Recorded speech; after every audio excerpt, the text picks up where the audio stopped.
Hello दोस्तों, कैसे हैं आप सब। I hope you doing well.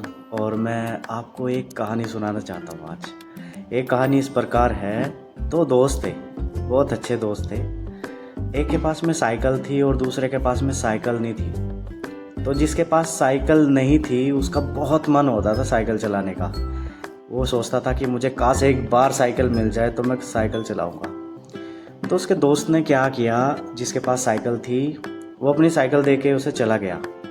आपने सुनी होगी ये कहानी बहुत बार, लेकिन मैं आपको शॉर्ट में सुनाता हूँ। तो साइकिल दे के चला गया और वो बोल के गया कि मैं इसे लेने के लिए आऊँगा फिर ज़रूर। तो जिसके पास साइकिल नहीं थी उसके पास साइकिल आ गई। तो वो सोच रहा था कि ये मेरे दोस्त की है, वो कभी भी इसे लेने आ सकता है, तो इसे मैं, उसका मन तो कर रहा था चलाने का कि हाँ मैं साइकिल चलाऊँ।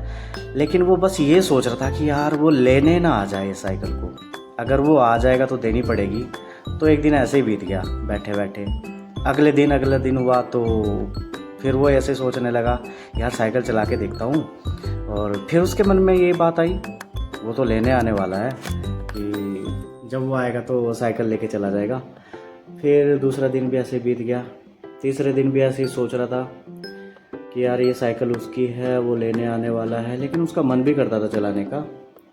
ऐसे ही 3 4 5 6 7 दिन, बहुत सारे दिन बीत गए, वो आया ही नहीं है। और उसके बाद में फाइनली वो अपनी साइकिल लेने के लिए आ गया और लेके चला गया।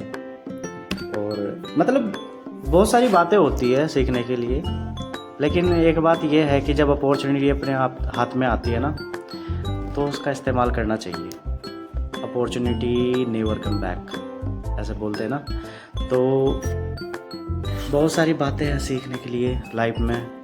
कुछ चीज़ें ऐसी होती है जो हमारे जीवन में बहुत इम्पोर्टेंट होती है, हमारे पास होती भी है वो चीज़ें, लेकिन हम उसे इस्तेमाल नहीं करते हैं। तो मैं तो यही कहना चाहूँगा, अगर जो आपके पास कुछ ऐसी चीज़ है कि आपको ज़रूरत है और आप इस्तेमाल नहीं कर रहे हैं, तो उसे इस्तेमाल करें, क्योंकि टाइम का कुछ नहीं पता कब चला जाएगा। Thank you.